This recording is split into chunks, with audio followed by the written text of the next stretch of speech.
Hi, my name is Sammy Wilson. I'm 12 years old and a 7th grade student at Reed Academy, a school for advanced students in Springfield, Missouri. I would like to address the President and the American people concerning firearms and other issues that concern me and my future. Mr. President, you recently came down with some wishes and executive orders concerning gun control. During your speech, you shamelessly exploited children to tug at the emotions of the viewers. Not only was this despicable, it was a common tactic that was used by Adolf Hitler. When the NRA released a video asking why your children are protected by armed guards with fully automatic weapons, you complained, saying that the video was repugnant and cowardly. Do you know what hypocrisy is, Mr. President? Apparently, you do not. You also do not understand the meaning of the word coward. A coward hides behind children and plays on the emotions of others. A coward refuses to use facts when presenting their point of view. A coward denies the truth. Mr. President, you are the coward. You have your children guarded, but you think nothing of the millions of children who go to school every day without anyone to keep them safe. Across America, kids have to walk to schools in neighborhoods that are filled with criminals and gangs. Why do you hate those children, Mr. Obama? Do you think that my life, or the life of any other child in America, is worth less than the lives of your children? I have news for you. My life is worth just as much as your life, your kid's life, and everyone else's life. As a president, your job is to put the American people first. You have failed miserably at this. You put yourself first, like you always have. You don't care about the kids, Mr. President. Don't keep lying to the people. Mr. President, in less than 6 years, I can choose to volunteer to protect my country from those who wish to do my country and its people harm. I could choose to be an infantry person, an artillery person, a sniper, or possibly even choose to work with nuclear weapons in some capacity. This means I will be entrusted to control weapons that can kill anywhere from 1 to millions of people with the touch of a trigger or a button. You trust 18 and 19-year-olds to control these weapons to protect others, but you wish to take away my right to protect myself? I'd like to explain to you what an assault rifle is. It is a weapon which can fire more than one bullet with just one pull of the trigger. These weapons have been banned by federal law since 1934. Only the military and police can own these weapons. What you are calling assault weapons isn't any more dangerous than the hunting rifles my neighbors have. They only look menacing. You should understand what Dr. King meant when he said people should not be judged by the color of their skin. Why do you insist that a piece of metal be judged because of the way it looks? This is what you and the rest of the liberals screaming for gun bans are calling the assault rifle. It is not. This is an armed score .22 caliber rifle. It is no more powerful than my Remington 22, but it looks different. You see this tiny little thing? This is the size of a cartridge that my .22 rifle takes. Very small, isn't it?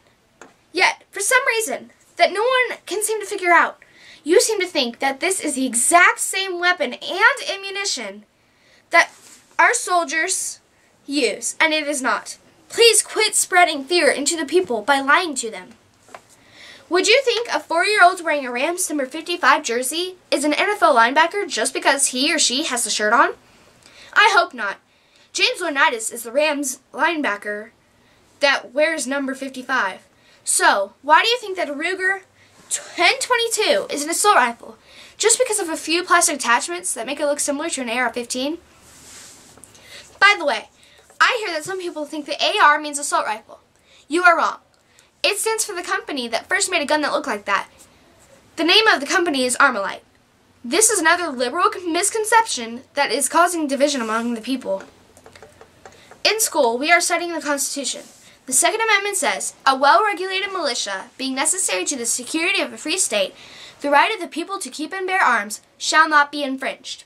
The Supreme Court has made many decisions about this amendment and has found that the word militia means citizens of the United States. It also says, the right of the people to keep and bear arms shall not be infringed. This means that the right to own a gun or a magazine cannot be limited or changed. By trying to push any wrongly named assault weapons ban, you are violating the law. I live in the Ozarks, and there are many places near here that are far away from the cities and police. If a burglar broke into a home, it might take 30 minutes or more for the sheriff to arrive. Are we supposed to ask the criminals to wait for the police? Why can't we have the right to have a gun big enough to stop 4 or 5 criminals from hurting us? In Oklahoma City, a woman used her gun to stop 5 criminals who broke into her house. I know you heard about that woman in Georgia who saved her kids by shooting a criminal, but did you hear about the 15-year-old boy in Texas who shot 2 criminals with his dad's AR-15, saving his 12-year-old sister? Mr. President, why do you hate children? Why do you hate me?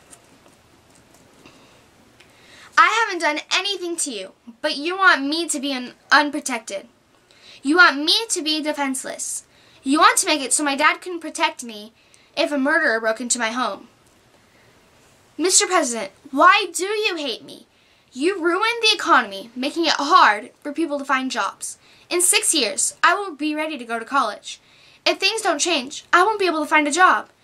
You also have spent trillions of dollars that people my age will have to pay back.